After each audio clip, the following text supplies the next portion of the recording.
बिस्मिल्लाहिर्रहमानिर्रहीम। अस्सलाम वालेकुम फ्रेंड्स। आज का हमारा टॉपिक जो है ALP या एल्प टैबलेट्स हैं। ये 0.25, 0.5 और 1 मिलीग्राम की स्ट्रेंथ में अवेलेबल होती हैं।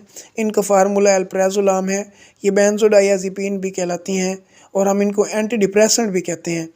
अगर इसके मैकेनिज़्म ऑफ एक्शन की बात करें तो ये गाबा रिसेप्टर्स जो हैं उसके ऊपर बाइंड करती हैं और न्यूरॉन के एक्शन पोटेंशियल को और ब्रेन की एक्टिविटीज़ को इनहिबिट कर देती हैं और डोपामीन के लेवल को इंक्रीज़ करती हैं और गाबा के लेवल को भी इंक्रीज़ कर देती हैं। जब डोपामीन पैदा होता है तो उससे हमें खुशी का एहसास होता है, हैप्पीनेस, जॉयनेस, और हम पुरसुकून हो जाते हैं और हमारा मूड जो है वो अच्छा हो जाता है।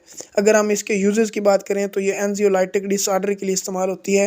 एंग्जाइटिक डिसऑर्डर में हमें डिप्रेशन हो, टेंशन हो, एंजाइटी, इज़्तिरारी या बेचैनी कैफियत हो, स्ट्रेस हो, पैनिक एंजाइटी डिसऑर्डर हो, टैकीकार्डिया हो, पल्पिटेशन हो, चिड़चिड़ापन हो या इंसोम्निया या नींद ना आती हो, तो तब हम इस मेडिसिन को इस्तेमाल कर सकते हैं। अगर हम इसके डोज़ की बात करें कि कितनी मिकदार जो हम इस दवाई की इस्तेमाल कर सकते हैं, तो जो है सोने से 1 घंटा पहले हम इसको इस्तेमाल कर सकते हैं और इसकी लो डोज़ से हम इसको स्टार्ट करेंगे।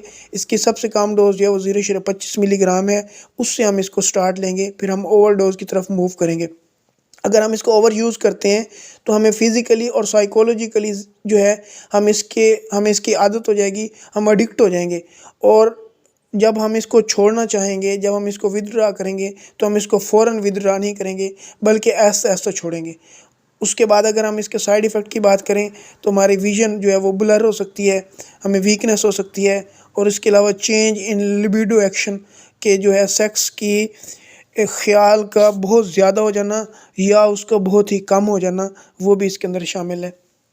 इसके अलावा जो है कंट्रा इंडिकेटेड किन में है, तो कंट्रा इंडिकेटेड प्रेग्नेंट फीमेल्स जो हैं ये इसको इस्तेमाल ना करें। गुर्दे के मरीज़ जो हैं जिनको रीनल प्रॉब्लम है वो इनको इस्तेमाल ना करें और 6 माह से ज़्यादा इस मेडिसिन को बिल्कुल ही इस्तेमाल ना करें। और अगर मैं आपको कोई सजेशन दूँ इसके लिए तो वो ये है कि हमें इनकी एडिक्शन नहीं होनी चाहिए, हमें इनका नशा या आदत नहीं होनी चाहिए।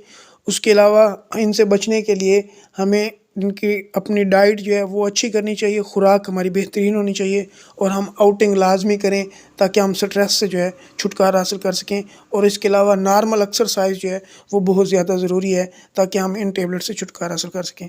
शुक्रिया फ्रेंड्स, मेरे चैनल को सब्सक्राइब कर दें ताकि आपको इससे ज़्यादा इन्फॉर्मेटिव और बेहतरीन वीडियोस जो हैं वो फराहम की जा सकें। शुक्रिया।